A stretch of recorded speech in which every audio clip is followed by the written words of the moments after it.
The bloodline. Green Bay Packers versus Chicago Bears. Modern football is a billion-dollar ballet of precision and safety protocols. But the rivalry between the Green Bay Packers and the Chicago Bears wasn't born in a boardroom. It was forged in the frozen mud of 1921. This isn't just the NFL's oldest rivalry. It is a century-old blood feud, a true crime investigation, written in broken collarbones and shattered teeth. While the rest of the world moved toward the future, these two franchises stayed locked in a primitive struggle for the soul of the Midwest. Over 200 games, thousands of bodies left on the turf. The statistics read like a casualty report from a long-forgotten war. In the early days, helmets were soft leather, and the rules were merely suggestions. The death harvest of the 1920s saw these men treat the gridiron like a literal graveyard. Between 1992 and 22, the Packers didn't just play the Bears. They executed a 30-year occupation, winning 40 of 58 meetings. This is a collision of two distinct philosophies of violence. On one side, the tradition-heavy Packers, a team owned by the people but ruled by icons like Curly Lambeau and Vince Lombardi. On the other, the monsters of the Midway, founded by George Halas, a man who treated football like a street fight and the Packers like a personal insult. For decades, Green Bay weaponized the forward pass like a high-caliber rifle. From the ruthless efficiency of Brett Favre to the psychological warfare of Aaron Rodgers, the Packers turned Soldier Field into their own personal execution chamber. The climax came at the mouth of the tunnel, with Rodgers screaming, "I own you," at a stunned Chicago crowd. It wasn't just trash talk. It was a statement of fact. Whether it's Brian Urlacher headhunting in the middle of the field or Jordan Love stepping into the shadows of giants in 2025, the stakes are always total surrender. The dust never settles in the NFC North. The names change from Butkus to Mac, from Star to Love, but the hatred is inherited. The NFL was built on this wreckage. They don't just play for a trophy. They play to ensure the other side remembers their place in the dirt. The meat grinder, Baltimore Ravens versus Pittsburgh Steelers. The Ravens and Steelers are the new brutality. This isn't a rivalry based on geography or history books. It's a rivalry based on a mutual desire to see the other person leave on a stretcher. Since the late 90s, the AFC North hasn't been a division. It's been a meat grinder. While the rest of the league transitioned into a touch football era of player safety, Baltimore and Pittsburgh stayed in the trenches. The 2000s turned this matchup into a must-watch snuff film. You didn't watch for the touchdowns. You watched for the car crashes. Ray Lewis, Ed Reed, and Terrell Suggs, men who played defense like they were hunting for a bounty. On the other side, Troy Polamalu, James Harrison, and Hines Ward, players who treated every snap like a chance to end a career. Every play felt like a season-ending hit. The true violence happens in January. Every playoff meeting between these two has been a slugfest in the most literal sense. Trash talk that crosses every line of professional conduct. Brawls that spill into the tunnels. These teams are identical twins who hate what they see in the reflection. They both build from the inside out, valuing elite defenses over flashy superstars. They both play smash-mouth football, a literal interpretation of using one's helmet as a battering ram. It didn't matter who was under center, whether it was Roethlisberger versus Flacco or Lamar versus the Steeler defense, you were in for war. There is a mutual respect born from the shared trauma of 60 minutes of organized violence, but that respect is buried under a mountain of genuine, unfiltered loathing. The Ravens and Steelers exist to remind the world that football is, at its core, a combat sport. This isn't a victory parade. It's the silence of the locker room after the game, where the only sound is the trainer's tape being ripped off. This is the grittiest, meanest rivalry the NFL has ever produced. A literal graveyard for the weak. The culture war, Dallas Cowboys versus Philadelphia Eagles. The rivalry between the Cowboys and Eagles is a visceral culture war. It's the silver and blue glamour of Dallas, the self-appointed America's team, colliding with the gritty blue-collar rage of Philadelphia. One side is a choreographed spectacle, the other is a riot waiting for a reason. The history is soaked in vitriol. From the Bounty Bowls of 1989 to the 446 demolition in 2008, the history is a ledger of humiliation. This is the fan base that greeted Cowboys fans with batteries and verbal warfare. In 2022, Dallas put up 51 points on the Eagles, adding another layer of scar tissue to a relationship defined by mutual disgust. While players trade hits, fans engage in verbal and physical warfare. In Philadelphia, they don't just boo, they weaponize the environment. Literally, Cowboys fans have been jumped in the parking lots of Philly. To Philadelphia, the phrase "America's team" is an act of corporate arrogance that demands a violent response. The Eagles have spent decades attempting to tear that star off the helmet, using their defense to turn flashy quarterbacks like Tony Romo into cautionary tales. They don't just want to win, they want to expose the Cowboys as a hollow myth. It is a high-stakes struggle for territorial dominance that never misses a chance to throw shade. This rivalry offers no peace treaty. Whether it's a 51-point blowout or a last-second field goal, the result is only ever a temporary reprieve from the hatred. It is a permanent fixture of the NFC East, a cycle of glamour and grit that keeps the death harvest alive. The Dynasty Collision. Dallas Cowboys versus San Francisco 49ers. The Cowboys and 49ers are locked in a struggle for absolute dominance. This is the NFL's heavyweight title fight, a rivalry of dynasties where the regular season is a mere formality and the true Super Bowl is usually played in the NFC Championship game. 9 playoff meetings, 3 consecutive NFC Championship games in the 1990s. The 1981 showdown culminated in the catch, a moment of athletic grace that signaled the death of the Cowboys' 70s dominance. In the 90s, they traded NFC championships like heavyweight boxers. As of 2025, the all-time series is tied 21-19, with the 49ers leading the charge. Both teams operate under the weight of 5 Super Bowl rings. San Francisco has become the literal executioner of Dallas's modern playoff hopes, winning their last 2 postseason meetings. The de facto Super Bowl. The visual of the 49ers standing on the Cowboys' midfield star burns in memory. From the 1994 concussion game that knocked Troy Aikman out of the title race to the recent defensive masterclasses by Brock Purdy's squad, the intensity has never waned. It is a rivalry that demands excellence and punishes the slightest weakness with historical erasure. The face of the NFC.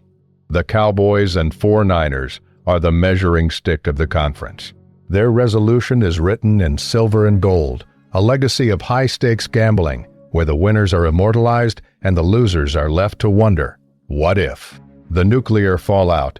Las Vegas Raiders versus Kansas City Chiefs. The rivalry between the Raiders and Chiefs isn't a game, it's nuclear fallout. It is the story of the silver and black outlaws, led by Al Davis against the establishment excellence of the Chiefs.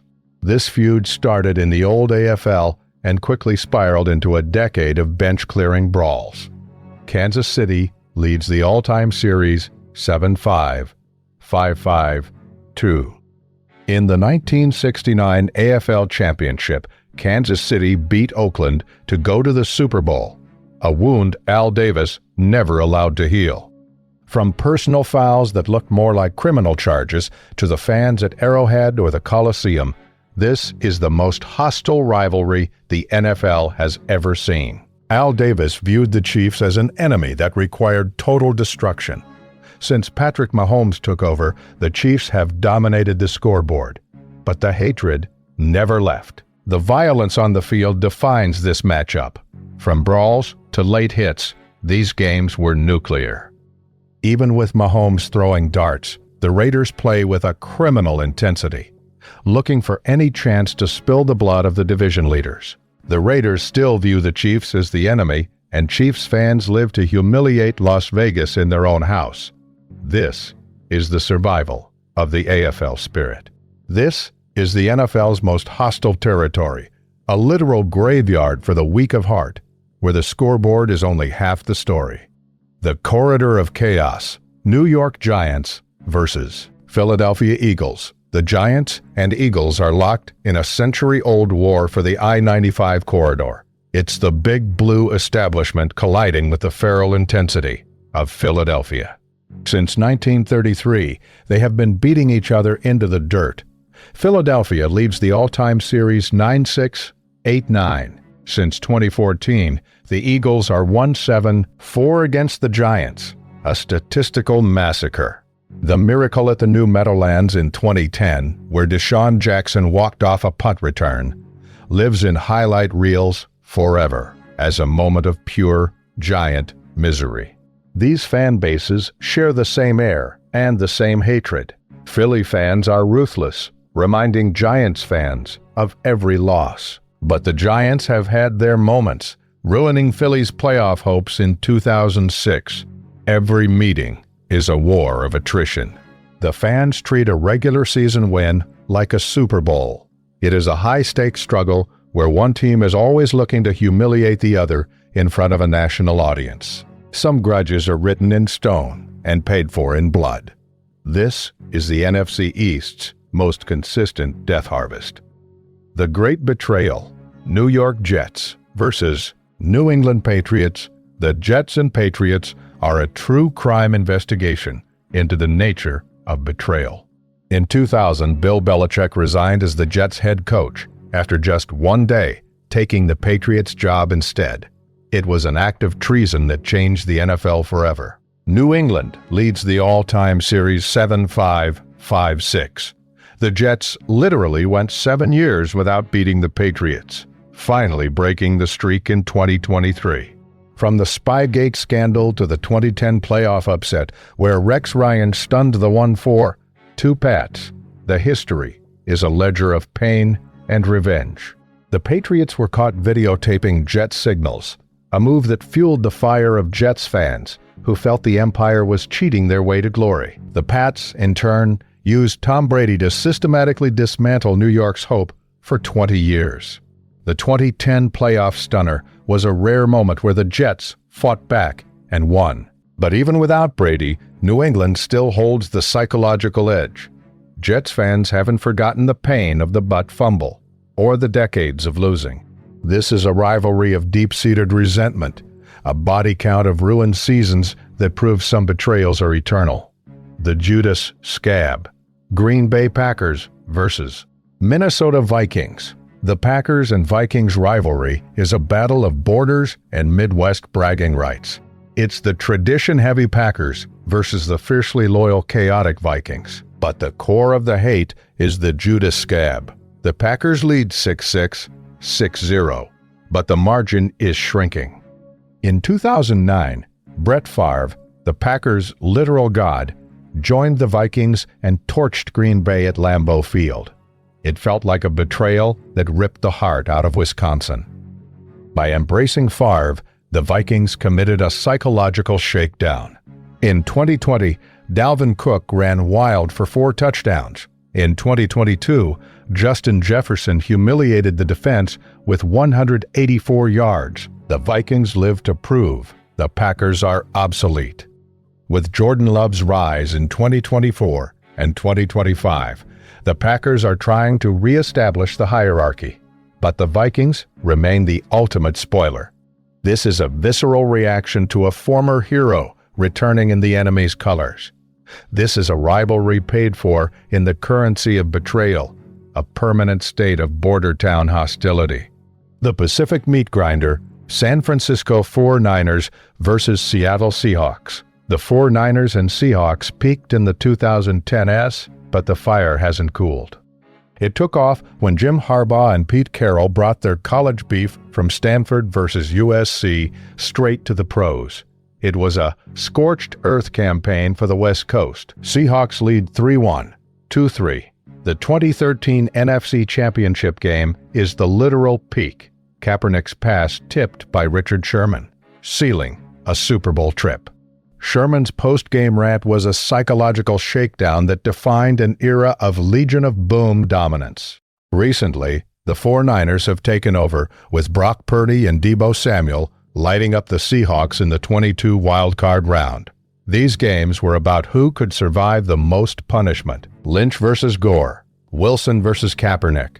It was a high-stakes game of last man standing in the Pacific Northwest. The current 49ers resurgence shows the balance of power shifting. The Seahawks are fighting to reclaim their territory, ensuring the death harvest of the NFC West continues. The factory violence, Pittsburgh Steelers versus Cleveland Browns. The AFC's oldest rivalry reads like a police report from a dying steel town. The Steelers and Browns have been at it since 1950. It is factory town violence, where the losers don't just lose, they get broken. Pittsburgh leads 8-2, 6-4. The literal graveyard of 2019 saw Myles Garrett swing a helmet at Mason Rudolph's skull, one of the ugliest moments in NFL history. It sparked suspensions, fines, and full-on chaos. From Turkey Jones's pile driver on Bradshaw to the Garrett incident, the Browns and Steelers play like there are no refs. It is a war of attrition between two cities that live and die by the game. This isn't just a division game, it's a fight for the identity of the North. Even as teams change, the hatred between Pittsburgh and Cleveland remains as jagged as a piece of scrap metal. The petty war, Atlanta Falcons versus New Orleans Saints. Forget the polite charm of the South. The rivalry between the Falcons and Saints is a true crime story of petty hatred. This isn't about Super Bowls or national legacies. It's a localized war of obsession between the flashy, expansion-era Atlanta and the arrogant, jazz-soaked streets of New Orleans. They don't just want to win, they want to humiliate. By late 2025, the all-time regular season record sits at an unbelievable 56-56. This is perfect evidence of a perfect feud. In 1978, the Falcons used a Big Ben Wright Hail Mary to steal a playoff berth from the Saints, a psychological shakedown that New Orleans has spent 40 years trying to avenge. In 2012, the Saints handed the 8-0 Falcons their first loss of the season and celebrated like they had won the Super Bowl. When one team finds success, the other exists solely to destroy it. Saints fans call Falcons chokers. Falcons fans call the Saints arrogant. It is a literal graveyard of professional respect. This is the NFL's pettiest blood sport, a war with no end in sight. The business shakedown, Washington Commanders versus Dallas Cowboys. The rivalry between Washington and Dallas wasn't born from a lucky catch or a missed tackle. It was born from a business shakedown. While modern rivalries are built on social media spats, this one started with a stolen fight song and a literal corporate hostage situation. In 1960, Dallas owner Clint Murchison bought the rights to Washington's fight song, "Hail to the Redskins," and used it as leverage to force George Preston Marshall to allow the Cowboys into the league. By 2025, the Cowboys lead the all-time series 7-8, 4-8-2. A lopsided occupation of the division's history. In 1983, Washington executed a 3-1-7 demolition of Dallas in the NFC Championship. A decade later, the Cowboys returned the favor, using a human battering ram offensive line to launch their 90s dynasty at Washington's expense. While the rest of the country eats, these two franchises engage in a blood sport for a national audience. In recent years, even as Washington rebranded, the hatred stayed rooted in that original 1960 betrayal. The desire to dismantle America's team remains Washington's primary directive. It is high-stakes corporate warfare turned into physical reality. The Monday Night Miracle, Miami Dolphins versus New York Jets. Miami and New York don't share a border, but they share a death harvest of spite that has burned for over 50 years. This is the culture war between the flashy, sun-soaked excellence of Don Shula's Dolphins and the gritty Broadway swagger of Joe Namath's Jets. Nothing tops the Monday Night Miracle of 2000. Miami was up 3-0, 7 going into the final quarter, a lead that should have been a literal tomb for the Jets. Instead, it became a 4-0, 3-7 overtime execution by New York.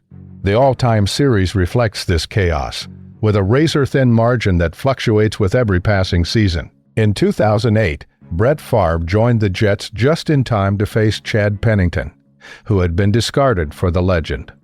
Pennington delivered a psychological shakedown, leading Miami to a Week 17 win that stole the division and left the Jets in the dirt. These aren't defensive grinds. They are high-stakes gambling sessions where the lead is never safe. This rivalry doesn't need a billion-dollar deal to be relevant. It is a persistent, quiet hatred that explodes twice a year. The final stand. The death of hope. The Detroit Lions versus the Green Bay Packers is the NFL's longest-running story of the underdog's revenge.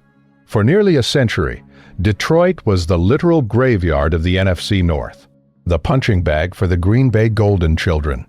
But the tone has shifted. The death harvest is no longer one-sided. Detroit once suffered a 24-year losing streak at Lambeau Field, a statistical humiliation that felt like a life sentence. But the body count of the Rodgers era ended in 2002, when the Lions walked into Green Bay and eliminated the Packers from the playoffs in a final week execution. Decades of pain have been weaponized into a new, dangerous Detroit identity that no longer fears the frozen tundra. The Chargers versus Raiders rivalry spans 4 cities and 1,000 brawls.